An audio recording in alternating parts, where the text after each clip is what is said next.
Arlington Catholic High School has decided to open their doors back up today, but that doesn't mean that students are feeling any safer. There have been many threats against our lives, against our parents. Some of these threats include that we should all be locked in the school and it should be burnt to the ground, the school being bombed, school shooting threats. It's really scary. I know that a lot of people are scared to go to school tomorrow and won't be attending because of what could happen.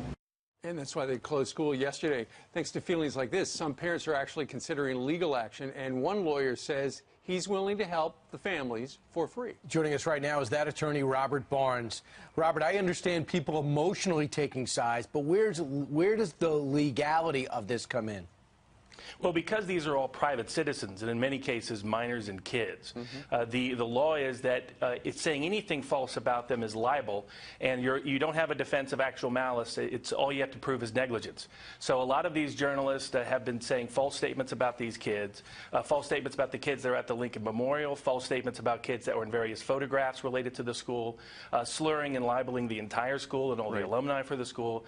And all you have to prove is that they were negligent in doing so. And by this standpoint, by this point in time, it is clear that anyone who continues to lie and libel about these kids has done so illegally and can be sued for it. Robert, why do you want to do this? Why do you want to help the families? Well, the nature of libel lawsuits is that generally it's very hard to bring. They cost between $250,000 and $1 million in legal fees to bring. That's how much powerful people will use for their legal fees to defend such suits. So I wanted to equalize the playing field. These are people who couldn't afford to bring this claim on their own behalf.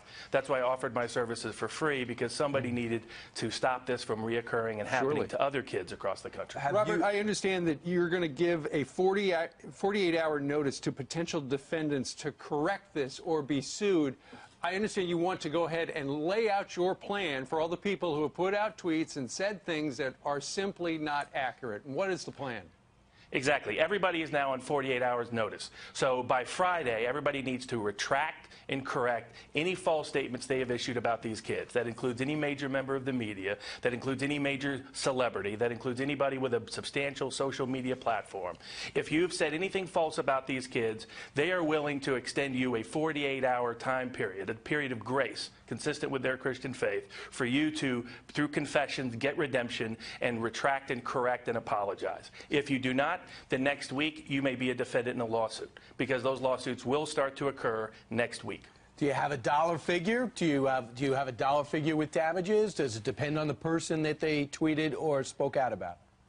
The nice thing about defamation law is that when a particular form of lie or libel is particularly inflammatory, you're allowed to seek what's called per se damages. This means you don't have to prove any individual damages to you. It's just that it's so offensive that the jury gets to assign what those damages are. Those damages can range from $50,000 to $300,000 to, in the Gawker case, millions and millions of dollars. So all these people that have lied and libeled better be checking their bank accounts if they're going to continue to lie and libel of these kids. Now, Robert, we have a list we can put up on the screen of a lot of people that have retracted, have made apologies. You see Meghan McCain there. We've been talking about that over the last few days. Jamie Lee Curtis. Lots of celebrities have said, look, I judged too quickly, and I'm sorry about that. I wish I'd seen the whole video. Who comes to mind, though? What defendants are you really most disappointed in that have not retracted or not apologized? People like Maggie Haberstam at the New York Times. She's a news reporter. She's the leading reporter for what is perceived as the leading newspaper in the country.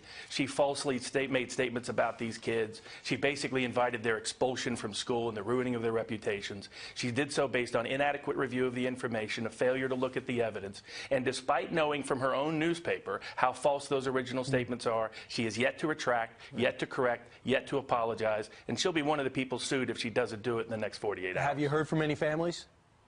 Yes, I represent families in 3 different groups. I represent families of kids who are at the Lincoln Memorial who have been libeled. I represent families of kids who have been in some of the photos where people like the New York Daily News have libeled them and made false statements about what the nature of those photos were from the school.